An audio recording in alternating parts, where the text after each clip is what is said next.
Thank you all so much for joining. My name is Courtney Steele, and I'm so excited to have you. Well, let's go ahead and get started. Today, we are talking about creating effective safety training videos.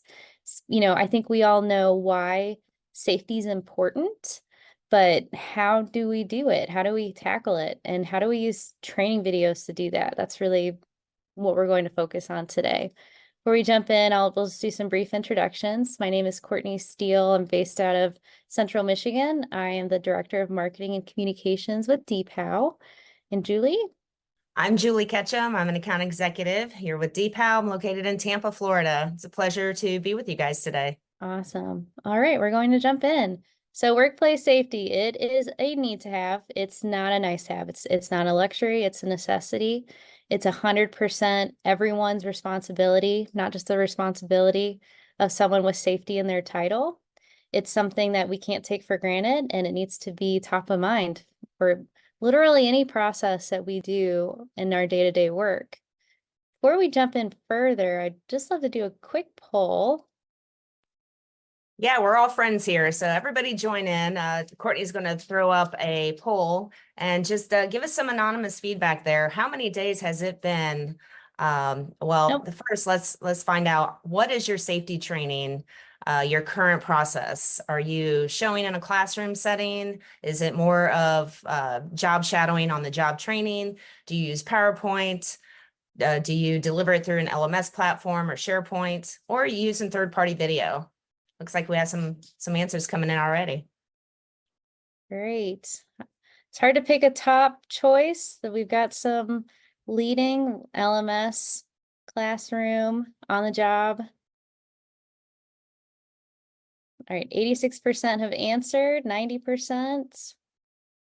Okay, great. Thank you everybody for participating. So we've got a three-way tie for first between classroom, OJT, and LMS. Any insights there, Julie? Yes, this is what we hear very often, and it looks like very close running with classroom and on the job PowerPoint presentations. So part of what we're going to share today is how to really make that not change your process, but really transform it and make it more interactive for your people and really deliver that safety training. But not surprised by the numbers, but for those of you that are using video, we applaud you. Yeah, we look forward to sharing some additional information. Awesome. Let's keep going. So why video? So we just looked through a number of different methods, classroom, on the job. There's really nothing like, you know, sitting next to an expert, someone who's been in the organization for a long time, has done a specific process hundreds, if not thousands of times to learn. But when we've looked at the data, it's clear people just turn to video when they want to learn something new. It's certainly true for a large percentage of younger folks, the millennial and Gen Z workers who will continue to take on a larger portion of the workforce. These workers prefer videos over manuals. And frankly, so do my Gen X parents. I won't tell you how old I am. Julie, I know, also prefers video. I won't I was volunteer just your gonna age, say Julie. I'm neither millennial or Gen Z, but I even myself, if I'm trying to fix something in the kitchen, I'm not looking up a manual. I'm going straight to YouTube. I'm gonna watch the video step by step. How many of you here are the same way? No matter what Exactly. your age. Exactly. Yes. Thank you, Noah. Yeah, thank you, Donna. If you need to, fix a bike tire or repair your garbage disposal, you're turning to YouTube. And there's also a lot of other benefits to video. Studies show that with video, you retain knowledge better compared to standard text SOPs. And a lot of us just are visual learners. We need to see something. And especially with the skilled workforce who are using their hands to do a process, they need to understand how they fit within that experience. And onboarding is another great opportunity. People want to use video to do that. But we wanted to make sure that our hunch was accurate. Certainly we've looked at a lot of peer-led research. We've looked at a ton of studies, but with DPOW, because our business is video training for the skilled workforce, we wanted to make sure that we were going in the right direction. So we actually conducted a study with one of our early customers, And what we found was participants who used our DeepHow video platform actually had a significantly higher accurate performance compared to those who used written SOPs. So it's definitely really intriguing to us, regardless of how you're creating your videos or how your team is accessing them. I think we can all agree that video, it plays a huge role in helping helping our employees feel confident and accurate when they're performing. And we also found that they preferred it. They found video to be more engaging, more interesting, and held their attention more significantly than the written SOP, which frankly, if we go back to our kitchen example, I'm not turning through a dusty manual. I'm turning to YouTube. Okay, so we agree that video is a great option. Sure, Courtney, video is great. I'd love to do video, but I think we all kind of share the sentiment that it's not as simple as, recording something on Instagram or taking a video of your child. When you're trying to create a video with the purpose of keeping your employees safe, it's expensive, it's challenging, it's time consuming. There's a lot of steps involved. How do we even get started? We know we need to do it. And, if you look through this chart and kind of follow these arrows, this might be an experience that resonates with you. Maybe you've considered outsourcing and hiring a third party. There's a lot of training companies that offer canned training videos where those videos are already created and hopefully they're similar enough to your processes that they're impactful for your team. Maybe you've tried to do this in-house. And because you're limited with what resources you have, you focus on written SOPs. But your employees are reading this once, they're reading it when they onboard, and then they're maybe never touching it again. And no amount of requiring them to do it will force them to retain that knowledge. But it's still your responsibility if you're in safety or you're in a leadership position, or frankly, it's anyone's responsibility on the work site to follow these regulations, take safety training seriously, and keep themselves and their peers safe. So there has to be a better way. Well, today we're going to talk about how to really take that convoluted, challenging process and make it simple. But we're also going to make sure that it's also data-driven and that it impacts your workforce in a positive way. So this roadmap here is what I'm going to take you through over the next few slides. Really just want to take you through this simple process to get started and keep these steps in mind the next time you get started on your safety video training. First, I recommend that you start with the end in mind. Think about which videos will affect the largest percentage of your workforce. What is something that every single one of your employees has to know? Maybe it's PPE. Almost every single one of your employees walking through the door each day has to wear some kind of safety gear. Maybe it's a type of shoe or a safety vest or eyewear. Doing a simple video on what safety gear to wear is something that you could easily add to any safety video that you create. Focus on data. So where are most of your safety violations occurring? I would start there. I would prioritize in that order. Leverage HR data. So what are you seeing from your HR team? They have to document any number of injuries or other safety violations. So that's a great place to start.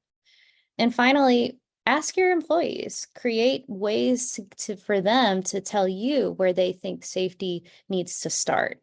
They're the ones who are really at the front line of the operations, and they probably see more safety violations than you are aware of. So creating those open feedback channels, making it safe and anonymous for them to reach out to you is a great way to just identify where those safety violations are happening. And maybe you think, I should really hire somebody. I should hire somebody to come in and tell me where to start. And that's fine. If that's how you want to do it, that's totally the way that you can spend your budget. But I would challenge you to look within your own organization. There's a lot of people on your team or outside of your team that could very well be a great internal consultant to your safety training. You have in-house experts, so the folks who've been around for a long time, who have deep knowledge and understanding of specific machinery or tasks that have, a safety component. We already talked about mining HR records. There's other data that the HR team can share with you, including helping you identify those subject matter experts within your organization who have the qualifications to really be a true source of information for safety. Leverage department stars. So, look into those that are a natural leader on your team, that are a positive role model for your other employees, and consider including them in your safety videos. People love to see themselves and their coworkers on these videos. It makes them feel more authentic, and it also is more likely that they will respond and internalize that information than if it was a stranger. And finally, consider your leaders. What is their experience? They had to start somewhere. They probably have a really strong holistic understanding of the operations and can give you some valuable insights. So before you spend any money hiring a consultant, I would start with your own internal team. We're going to do another quick poll here. I'm just curious, for those of you who are thinking about starting your safety training, do you have access to experts within your organization who you think could help you with safety training? Seeing a lot of submissions. Thank you. We'll give it a couple more seconds.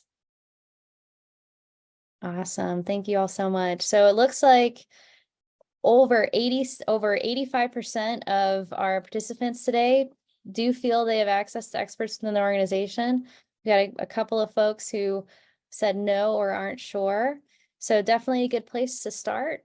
Look into your teams, consider who's around you, below and above you, to get started. Okay, I'm gonna make sure I share that with all of you so you can see it. Awesome. Thanks for sharing. Next slide. So on the next step on our roadmap, plan content. So you started with the end in mind. You have used data to prioritize what you think is the most important topic first. You've leveraged experts within your organization in a number of different ways. Maybe they'll participate in your safety training creation.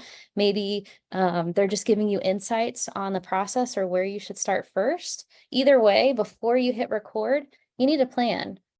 What should you prioritize first? So there's a few tips I'd like to give you here. Of course, always prioritize the video that will have the biggest impact. I've got a few different PPE icons here. PPE is easy, and when I've talked to our team and who work with hundreds of clients in manufacturing space, PPE routinely comes up as the number one most important aspect of safety training. Just starting with that reminder to, hey, before you start working on this machine or start working on this process, make sure that you're wearing the gear that you're supposed to. And make sure you're wearing that gear in the safety video when you go to record it. It's super important to role model that behavior. But when you want to identify those videos that you can use the most right out the gate, don't focus on those tiny groups. Focus on videos that are going to impact everyone. We got other few tips here, benchmark against best practices. So of course, consider, what are other organizations doing? What are some best practices for your industry? What are best practices for the quality of your product while, maintaining that safety? Focus on expert-driven content. So keep your experts involved. Have them demo the process on camera. Make sure they're there the day you record so they can share any errors you're making. It's so important that you have real people who are truly embodying this process every day, involved in the process. And then of course, as you're doing this and leveraging technology to make all this happen, make sure you value and recognize those contributions. That's how you're going to get folks to come back and participate in future videos. So you know what you're going to do, you've planned your content, now it's time to craft your content. So a few things to note here. Strike the right balance. So, focus on the content. It doesn't need to be overly long. Some of the most impactful safety videos that we've seen with our customers are just a minute or two long. It's just super simple. It's the right length to engage somebody, remind them of something, walk them through a process, and know all of the safety tips and requirements they need to follow.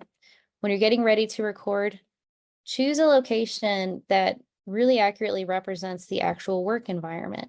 Ideally, be in that actual work environment. Realism will give that video more authenticity. Don't record in a classroom. Don't record off-site. Make sure you're in the space that your employees are in. In fact, I recommend hitting the record with your expert, your tenured employee while they perform that process as part of their daily job. Don't ask them, you don't even have to shut the line down. You can just record while they're working, of course, with their knowledge, and make sure that they're talking through it as they go. Always highlight common mistakes safely. So always wear PPE, lead by example. Never put yourselves or your employees at risk while you're recording these safety videos. Always make sure that you're practicing all the safety tips that you're talking about. Oh, and then, of course, you have to get started. There's going to be a lot of anxiety the first time you go to hit record. You're going to want to wait. You're going to want to plan more. You're going to want to take a look back at that priority list and assess the location and go through all these steps again. But the truth is that you just have to do it. You just have to turn your device on and hit record and get started. And maybe that first recording isn't great. That's okay. You can just delete it and start over. But the sooner you do it, the sooner you'll start impacting your team. Once you have your content, it's edited, it's ready to go, there's a few things you need to do. You need to distribute it. So how will employees access the training videos? Is there a shared drive? Is there a folder they can use? What's the best way for them to revisit it in the future? Of course, you can share a video in a classroom setting or have something available to them via email before they start. But none of those options really help you track if employees have truly completed it and internalized that knowledge. So we'll talk a little bit about that and how DeepHow can help you with distributing that content, in addition to helping you create it.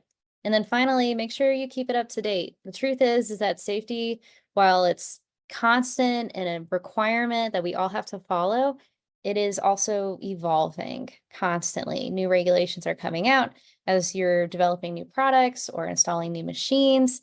The safety standards that apply to those might be new or different than what you had previously. So it's important to just embrace it, stay informed, and make sure that you're able to update your videos effortlessly and distribute them easily. And then, of course, we believe in technology. We're an AI video company for the skilled workforce, and utilizing technology for the best outcome is something that we all can do. It's 2024. There are so many tools out there.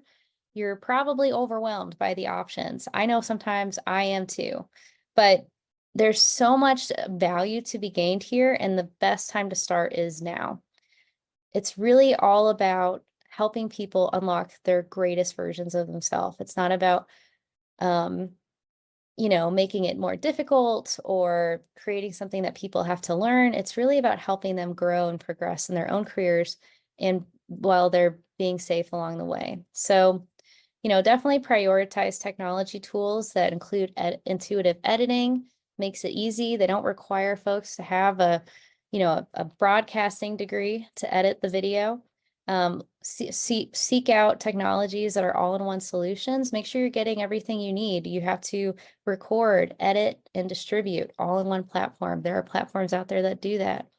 Engagement over monotony. So in one of my earlier slides, we talked a lot about different studies that have shown that videos are more engaging. You can continue to use written SOPs, and even when you do make the change to video, there will be times where you're really in a more hybrid environment, and that's totally fine. But definitely, consider that if you need to make a change in your organization to impact your safety goals, engagement and meeting your employees where they are and where their engagement needs are will be a big part of that. And make sure that you are helping your company be future ready. We've seen so much in the last 18 months with AI, ChatGPT, like all these different new technologies coming out. Those could be huge resources for you as you turn to affect your safety training goals. And I recommend that you embrace them because there's so much power out there to gain to not only make you more effective and impactful at your job, but also to impact your employees' safety, their well-being, and their confidence in the workplace. I'm going to turn it over to Julie, and she's going to do a brief demonstration on DPOW just to show you how we use our platform to affect our customers' training goals, and you know what else you can learn from being future ready. Go ahead, Julie. Thank you so much, Courtney. Want to make sure that I'm able to share. Let's see, I am sharing the wrong screen. There we go. There we go. All right, can you see the black and blue screen of DPOW? Yes. So this is actually one of the things I wanted to impress upon the audience. Courtney had mentioned how, you know, sometimes video seems overwhelming because it's time consuming. Well, as she mentioned, we're an AI powered video technology tool. So whether you're using DPAL as a tool to enhance your current LMS platform, or if you just need something to track all together, you need an entire solution, DPAL has both of those available to you. And because of the AI powered aspect of it, you're able to create your content, distribute it and publish it, and assign it to your teams very quickly. What I have pulled up right now, without going through an entire demonstration, is wanted to share the impact of safety in all processes. Because yes, you have your safety videos for your new employees onboarding. That's the most important training they'll get from day one, right? Is safety. Safety is key. But every process has a safety aspect to it. So within your DPAL training videos, you can actually create enhancements to be able to share.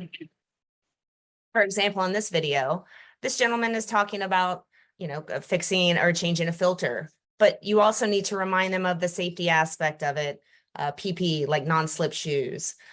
It goes across different various types of processes. So whether it's about maintaining safe distance, for those of you that are overwhelmed thinking, gosh, we don't have any video, we're used to PowerPoint, you know, let's figure out a way to deliver this to our teams without disrupting the current process. Guess what? You can do that within DPOW as well. You can take an existing PowerPoint that you have. In this example, it's actually an OSHA PowerPoint. And you can also, this is from an end user view, you can add enhancements on this as well, where if you're employee, maybe they learn better in Spanish or another language. With just a click of a button, they can change the subtitles to their native language to where they're not only following along and understanding the content clearly, but they're absorbing it quicker because it's in their own natural language. Some of the things that is another really standout option here for DPOW is the fact that you can attach everything they need within a process video. In this example, you can see here, I have the PPE list diagram. I don't have it in HD, apologies. I have the link to the OSHA website regulations.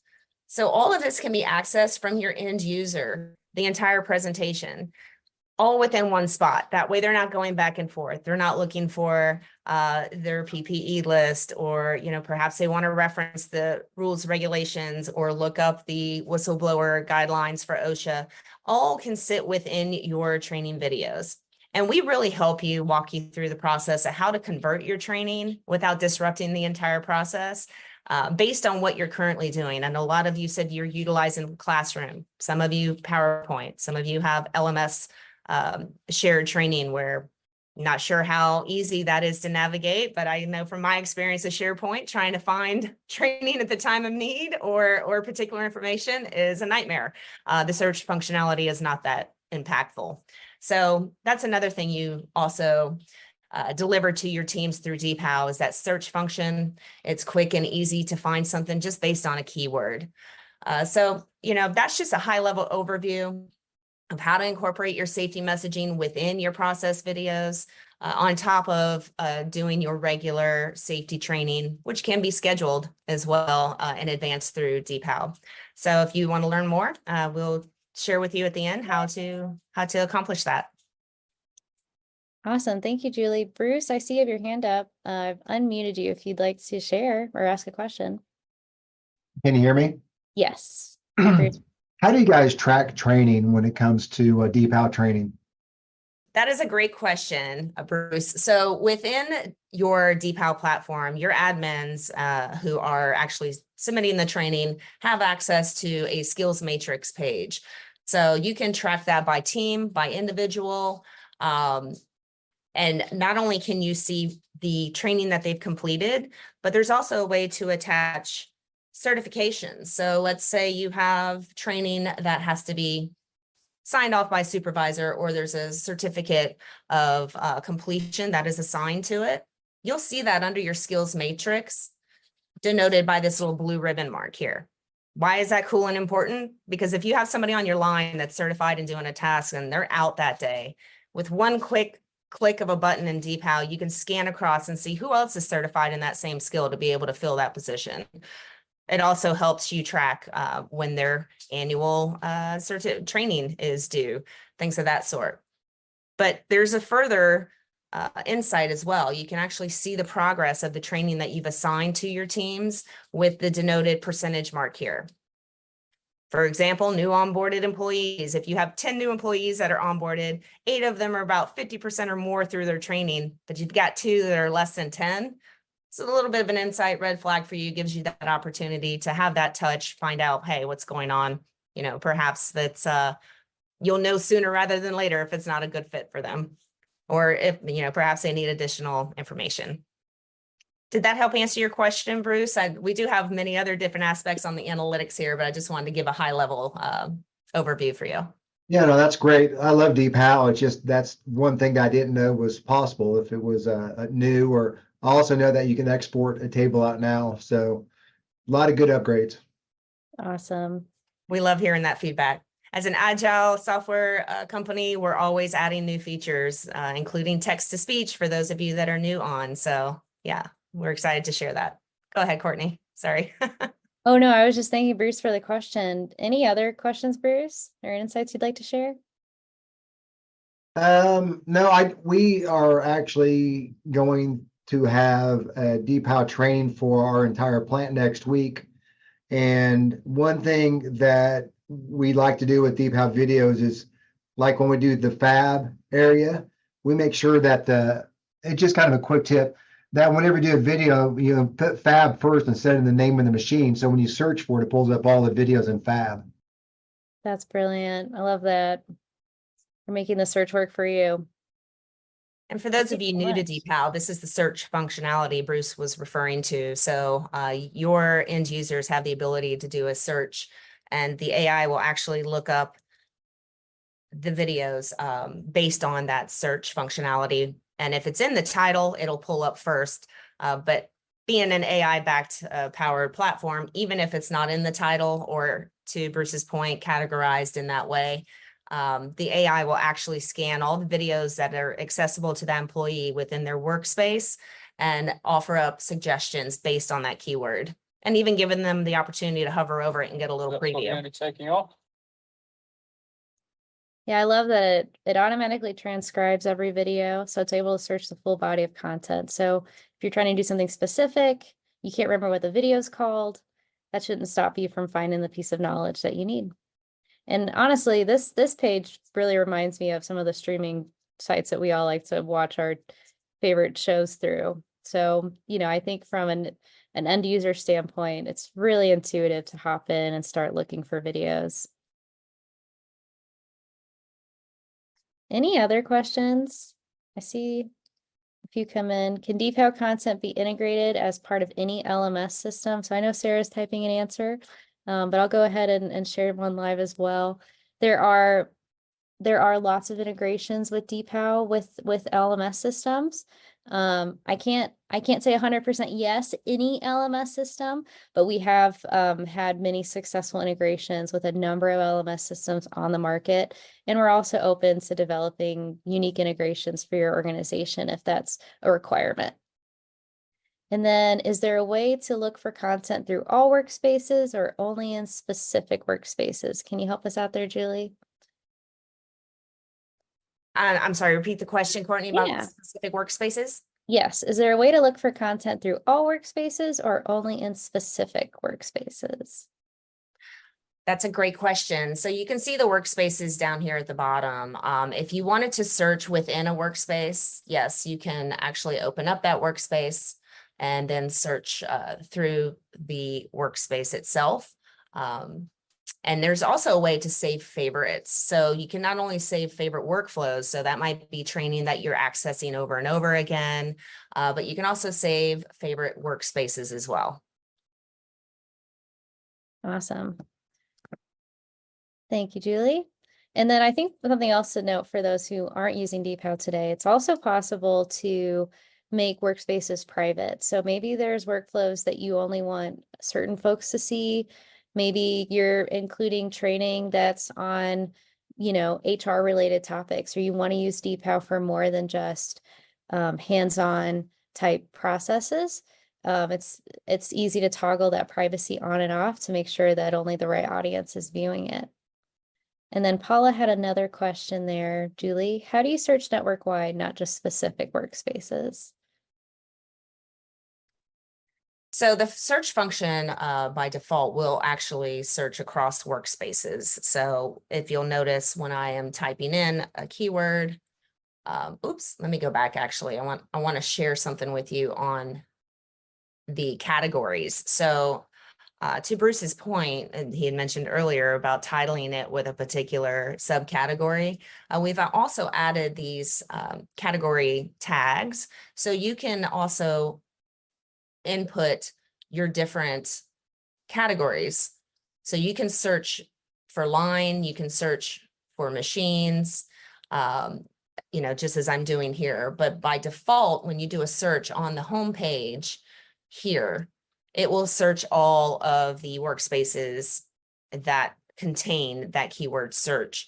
Now, it is important to note that you also have the ability to assign accessibility by team or user. So for example, Courtney had just mentioned there might be HR videos in there. If that user is not able, if they don't have authorization rather to view that particular workspace, that video will not come up. But any other video that you're typing in or that you have access to will populate under the search function. And you'll see the content, the publisher. And then Did right that here, answer the question? I think so. And then in the top left corner, it says you're in all. What happens if you click that arrow? Then Oh, you yes. Thank you, Courtney. Yeah, no problem. So you can easily see right from there which workspace you're working in. Perfect. There was a question that Sarah answered, but I'd like everyone to hear it. Is there a way to trial DeepHow? Can I download the app and have a trial time to use it and try to see if it fits your needs? Absolutely. So if you'd like to give DeepHow a try and see if it's a good fit for your team, we do offer a free 30-day trial. And if that's something you're interested in, you can visit our website, deephow.com, and submit that requested demo page or reach out to Julie and myself directly. Here, Julie, if you don't mind, I'll go ahead and share our contact information back up. You bet. We'd love to hear from you. Let me just go ahead and move this back to full screen. And if you learned anything today that struck you, we'd love to know. We're constantly working on improving our content to better serve you and to provide you with the skills and tools you need to succeed. So definitely, please feel free to reach out to us. Really appreciate the time today. I'll keep the Zoom open for a couple more minutes if there's any other questions, but otherwise, happy to give everybody some time back on this Thursday. And thank you so much for joining. Thank you, Paula. Thank you all. Thanks, Mike. We will hang out for a few more minutes if there's any additional questions, but Thanks, we Peter. appreciate you joining. Yeah, and best of luck with all your safety training. I know no matter how digitally evolved we get, safety training is still going to be critical. So I appreciate the interest in the topic and would love to hear any stories from you all about some of your challenges there. Thanks, Bruce. Thanks, Michael. Awesome. Well, hey, thanks, Julie. Thank you, Sarah, so much for your help with all of the questions. I really appreciate having you on the call today. But with that, I think we can go ahead and close it. Oh, I'm sorry. I see two questions. Let's answer those really quickly. From Milton, can you share a video for manufacturing? One example of how it works for safety videos? I'll stop sharing. Julie. Yes, absolutely. Let me get that pulled up again. Now, just bear in mind that we are highly protective of our customer proprietary information. So we don't show any of our current customer videos. The videos that we show are not going to be in any of our customer environments. So these are simply example videos, but it will give you the idea. Let me go back here to my example video. That's the PowerPoint. Let me close that one. So this is an example of changing out a filter. As you can see, it's just a 1, 2, 3 step breakdown of how to go through a process. And what's really cool about the DeepHow platform is that when you go in to edit your full length video, each step becomes an individual snippet video. And what that means is you can now utilize that in other videos. You can also, if a process changes, you can delete the steps that have changed and drag and drop in the new step process. So talking about safety video, as in my example that I mentioned earlier, let me try to get to the right slide here. I think it's over here. Sorry, I keep getting that pop up. We're in the editor view right now. So I this am is in the editor view. view. That's probably the problem. Let me go into. Yeah, so the view that Julie was just in was the view that only the folks who are creating your videos would see. Now we're going to switch over to the view that the majority of your users would see. These are the end user views in the navigator. Yeah, but it looks like I unpublished that particular video. So let me just go to another one. Okay. This one's published.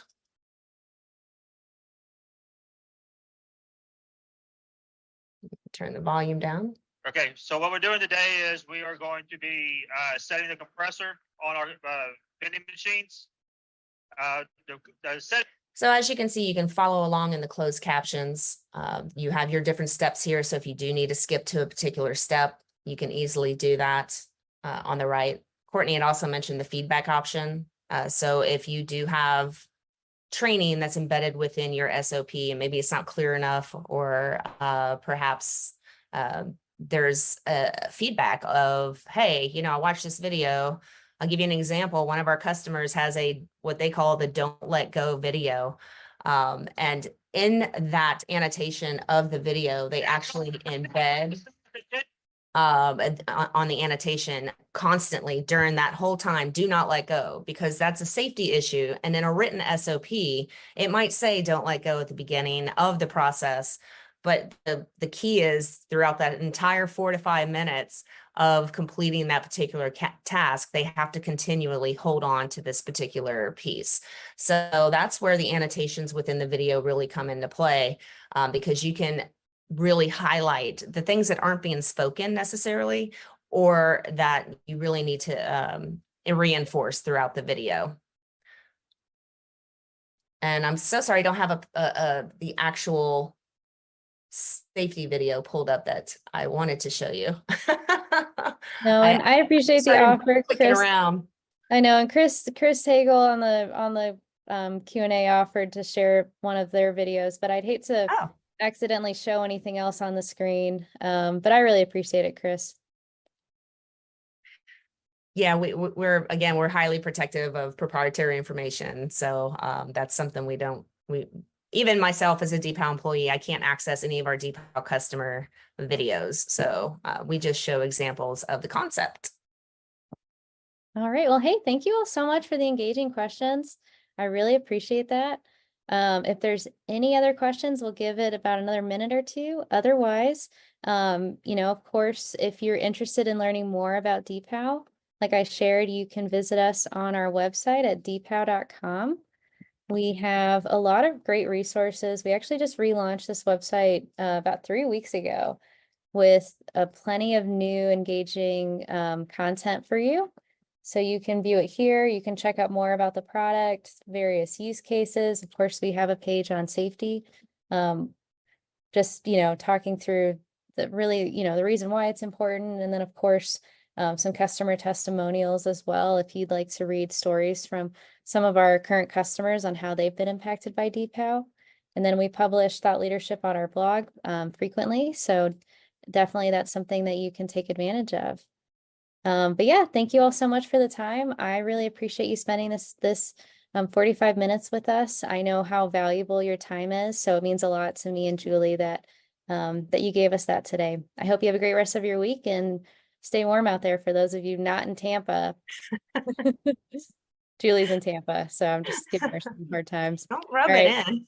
Yes, thank you. Thank you so much, Sarah. Talk soon all. Thank you, Thank Peter. you. Thanks, Bye. Courtney. Bye-bye.